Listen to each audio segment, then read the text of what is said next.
قرآن کریم میں حضور اکرم صلی اللہ علیہ وسلم کی ذات کا توسل بھی ہے، اور حضور اکرم صلی اللہ علیہ وسلم کے علاوہ اولیاء اور اشخاص نیک ان کا توسل بھی قرآن کریم میں ہے۔ جہاں تک تعلق نبی کریم صلی اللہ علیہ وسلم کی ذات کا ہے تو قرآن کریم میں ہے وَمَا كَانَ اللَّهُ لِيُعَذِّبَهُمْ وَأَنْتَ فِيهِمْ۔ مشرکین مکہ نے کہا اللہم ان کان ھذا هو الحق من عندک فامطر علینا حجارۃ من السماء اب اتنا بعذاب علیم، اگر دین محمد سچا ہے تو ہم پر پتھر برسا۔ اللہ نے فرمایا وما کان اللہ لیعذبہم وانت فیہم، ہم ان کے اوپر جو عذاب نہیں دے رہے اس کی وجہ آپ کی ذات ہے، تو رسول اکرم صلی اللہ علیہ وسلم کی ذات کی وجہ سے اللہ نے ان پر پتھر کا عذاب نہیں دیا، یہ پیغمبر کی ذات کا وسیلہ قرآن کریم میں۔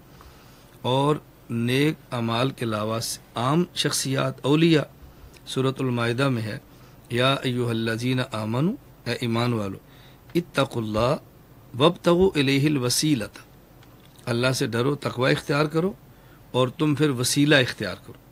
اب یہاں دیکھو، ایک ہے تقوی اور ایک ہے وسیلہ۔ بعض لوگ کہتے ہیں کہ وسیلہ سے مراد ذات نہیں ہے، وسیلہ سے مراد اعمال ہے نیک۔ ہم نے کہا تقوی کا معنی بھی نیک اعمال، وسیلہ کا معنی بھی نیک اعمال، تو ایک لفظ آئے اس کا معنی دو بار ایک ہی ہو، اسے کہتے ہیں بلاغت میں تاکید۔ اور اگر تقوی سے مراد نیک اعمال، الوسیلہ سے مراد ذات، اسے کہتے ہیں استیناف۔ اور علم بلاغت کا اصول یہ ہے الاستیناف اولا من التاکید۔ قرآن کریم فصیح اور بلیغ کتاب ہے، افصح و ابلغ کتاب ہے، تو بلاغت کا تقاضا یہ ہے کہ اتقوا اللہ سے مراد نیک اعمال ہوں اور وسیلہ سے مراد ذات ہو، اشخاص مقدسہ، تو قرآن کریم سے دونوں باتیں ثابت ہیں۔ اور خود علامہ زاہد الکوثری رحمۃ اللہ علیہ نے اس پر عجیب بات فرمائی ہے، فرماتے ہیں یا ایھا الذین آمنوا اتقوا اللہ وابتغوا الیہ الوسیلہ والوسیلۃ بعمومها تشمل التوسل بالاشخاص والتوسل بالاعمال، دونوں کو ثابت ہے۔ واما شمول الوسیلہ فی الآیۃ المذکورہ للتوسل بالاشخاص فلیس برأی مجرد واللہ بماخوذ من العموم اللغوی فحسب بل هو الماثور عن عمر الفاروق رضی اللہ تعالی عنہ۔